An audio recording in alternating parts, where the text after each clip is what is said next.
What's up everybody, my name is Matt. Welcome to Autoscape Photography. Here at Autoscape Photography, since this is my first video and I want to introduce myself, my goal is to cover automotive and landscape photography. So today I'm going to be doing the list of the 5 most important things you should have if you're doing landscape photography for the first time.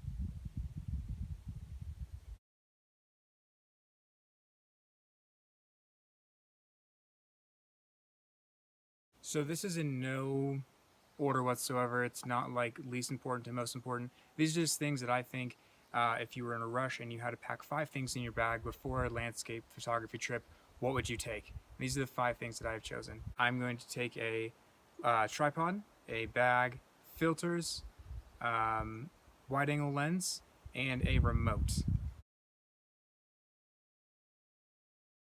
So the first thing I want to cover is wireless shutters or remote shutters. So sometimes people overlook these a little bit. They think they can use the built-in 2-second timer, things like that for their camera, and all the vibration won't be there. These are really, really nice to have. I think I got this one from my friend for like 10 bucks. They're really cheap and they're super useful. So if you're doing a long exposure shot, like you are sometimes for landscape, if you're out at f11 or f16, you need that ability to shoot without shaking your camera or shaking the tripod or anything like that. And using one of these is fantastic. Also, if you're shooting with, or if you're shooting bulb and you don't want to hold down the shutter the entire time because there's no real, you can't timer on bulb.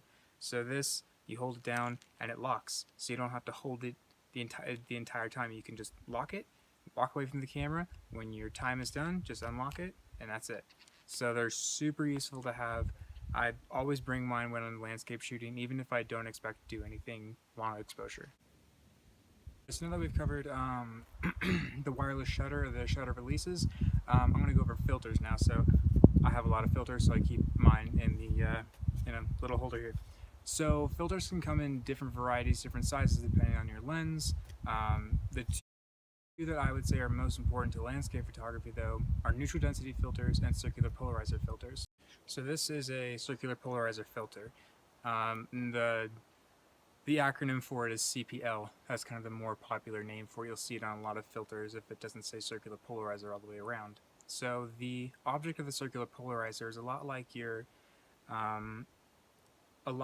polarized sunglasses. So what it's going to do, it's going to cut down highlights and increase your saturation and contrast. So if you have highly reflective surfaces like the lake behind me or the mountain over my shoulder here with highly reflective snow on it or water, it'll cut down the reflectivity of that and increase your contrast and saturation in the rest of the shot, allowing you to get a much better shot than you would be able to without it. So I'd probably make sure I have one of these before I have a neutral density filter. So neutral density filters are another very important part to landscape photography and something that can also be very creative and fun.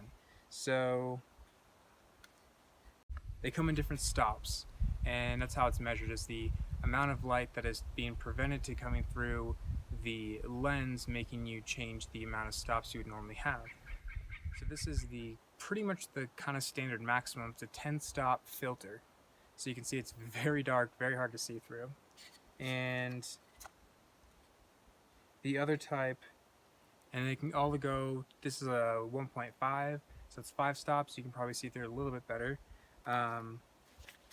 So that's the main reason for that, is if it, like today, really harsh sunlight, not a lot of clouds, not a lot of tree cover, well, when on the lake at least, not a lot of tree cover to get you enough shade, so it's really harsh light.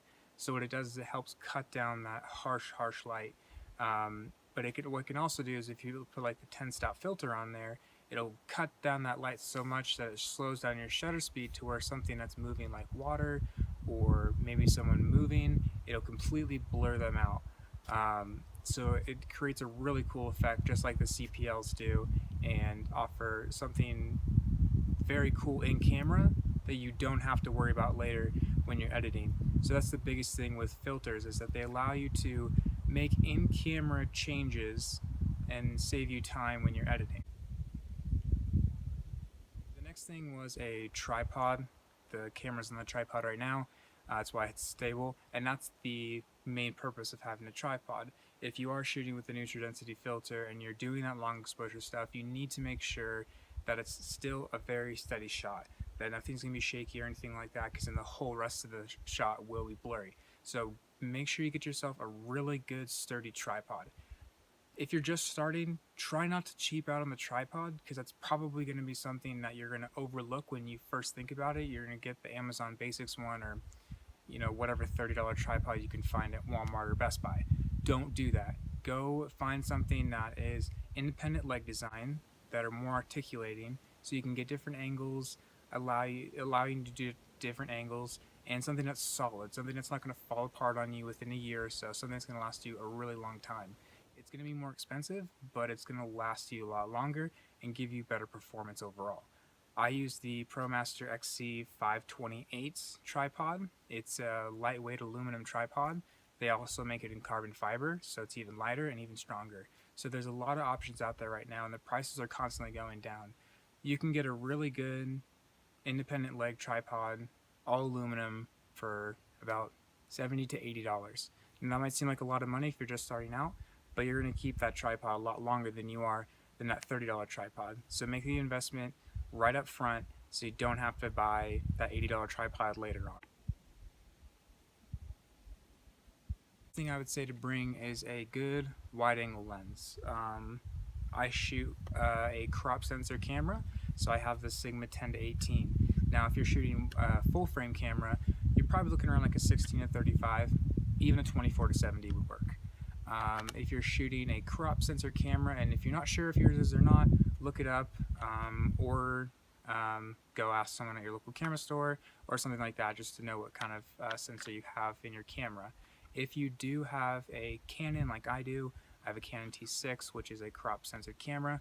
That is a 1.6 times crop factor. So what that means, any focal length that you have on the lens here, it's based off a full frame camera. So if I put this lens in a full frame camera, it would be 10 to 18. But since I'm putting it on a crop camera, it's a 16 to 32 because of that crop factor. So essentially I have a 16 to 35, but in the crop equivalent. So this is a really great lens. It's a constant 3.5, so it's really sharp.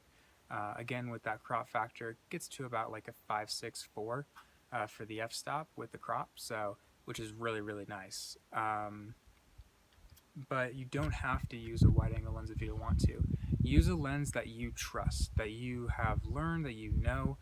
For the longest time I used the kit lens, the 18 to 55 kit lens, and it got me along just fine. When you upgrade though, you will see that sharpness increase, your color type increase, of the quality of the color in the camera or in your shots increase. So that's something I would definitely think about getting.